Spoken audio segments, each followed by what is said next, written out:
Cet enfant sur la table endormi, c'est l'amour infini, c'est l'amour infini. Eh bien quoi, c'est Noël? On peut bien chanter, non? Ok, comme tu l'as si bien deviné, on approche de la fin de cette année 2020, pleine de rebondissements et de lives, à n'en plus finir. Oui, c'était l'année des lives sur les réseaux sociaux. On approche surtout du réveillon de Noël, ou si tu regardes cette vidéo et qu'on y est déjà, eh bien, fais comme si j'avais rien dit. Bref, à l'approche du réveillon, il y a plein d'erreurs que nous faisons, et il faut que ça cesse. Alors, on va les noter ensemble, et œuvrer pour que plus jamais on en fasse. Hein? Vous êtes d'accord? Alors, let's go!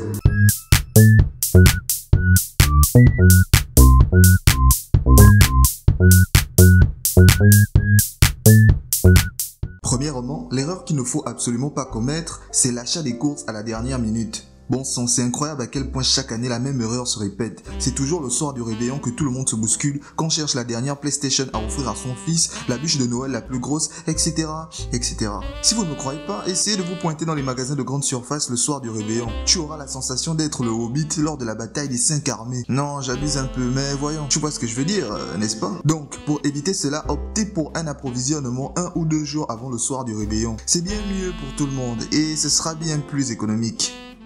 Deuxièmement, ne sortez pas le soir du réveillon. Oui, parce qu'une légende raconte qu'un monstre démoniaque rôde dans les rues à la recherche d'âmes de fêtards. Et puis quoi encore? Hein? Mais qu'est-ce que... Arrête de mentir à tes abonnés, tu ne glosses pas. Je ne quoi? C'était l'année des directs de créole. Si tu ne sais pas ce que c'est que glosser, c'est que tu as raté ta vie. Eh bien, je me fais engueuler par un robot. C'est vraiment une année de merde. Toi-même merde. Comment? Répète un peu pour...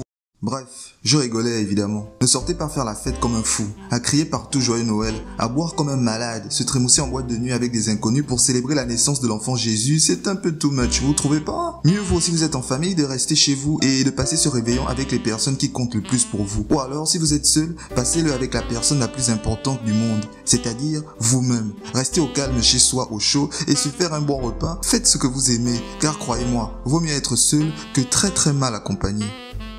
Troisièmement, évitez de faire des publications sur les réseaux sociaux dans le but de dénigrer Noël. Du style, le Père Noël n'existe pas, Jésus n'est pas né le 25 décembre car il neigeait et les rois mages ne pouvaient pas dormir dehors, sinon ils se seraient congelés comme Jack Dawson dans Titanic à cause de cette ingrate de Rose qui même sur la porte qui flotte se plaint, mais on est où là? C'est la pire de tout. Ce mec est fou.